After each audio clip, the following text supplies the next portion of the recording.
John, Mirabella, all Madden football. All Madden football, John, Mirabella.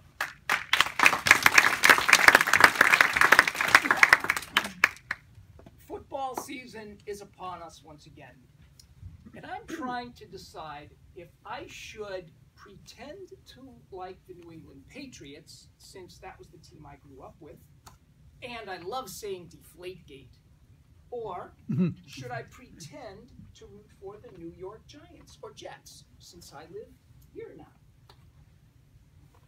Wait a minute, John. What do you mean pretend?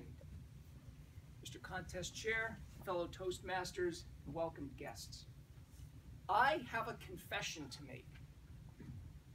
I am not a sports fan. It's okay. It's okay. I can explain. Don't be alarmed. What I meant to say is I'm really a pretend fan when it comes to televised professional team sports, and football in particular. When I lived in Hartford, Connecticut, I worked with this guy who's a die-hard Giants fan. He would come into the office Monday morning after the big game and be like, "Woo! We won! Yeah!" And I'd be like, "Whoa, dude, what's this we stuff? You didn't win anything. I mean, were you on the field actually playing in the game? Are you in any way associated with the Giants team?" He didn't even live in New York. What was he so excited about? But if the Patriots won, I would come strutting into the office. "How about them New England Patriots?" But the difference is, I didn't really care. I was just pretending in order to goad my coworker. That's what I mean when I say I'm a pretend fan. I don't really care which team wins, because when you think about it, it doesn't really matter. I mean, it's not like all the fans of the winning team receive cash bonuses or free tickets to a game, right? If anything, ticket prices go up if the home team wins the championship. Am I wrong? No matter which team wins, our everyday lives are not impacted in any way. So why do we all watch week after week? You might say, well, to appreciate the game and the strategy and all that. Okay, fair point.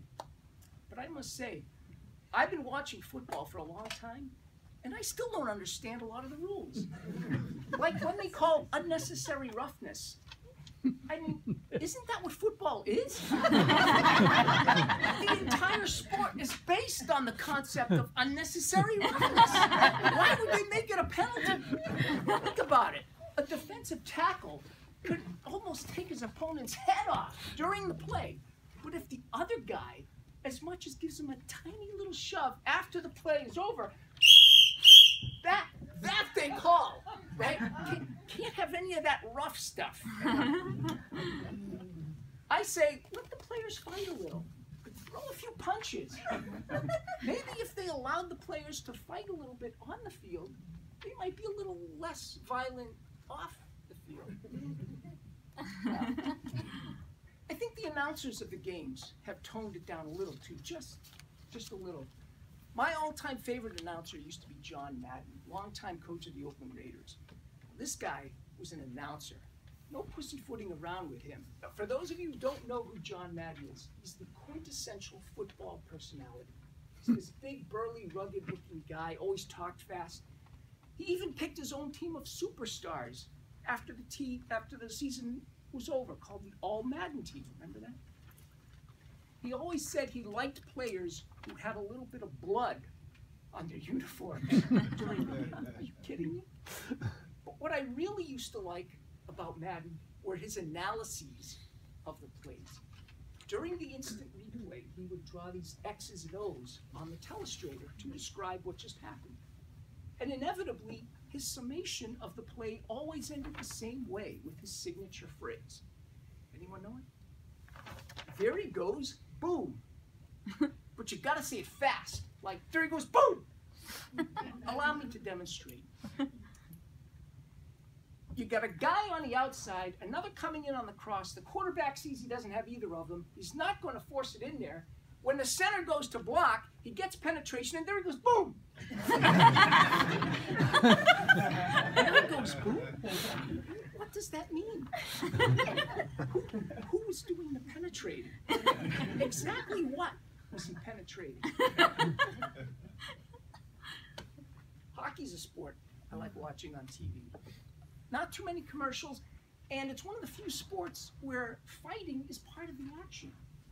The players may get a penalty, but it's not that severe. A few minutes later, they're back on the ice. It's sort of like boxing on ice skates. One player will stick another or do something to provoke them, but they don't start fighting right away, do they? They sort of circle around each other a few times until someone throws the first punch. And they're already dressed in full combat gear, right? They got the helmets, and they've got these oversized gloves that look like boxing gloves on steroids.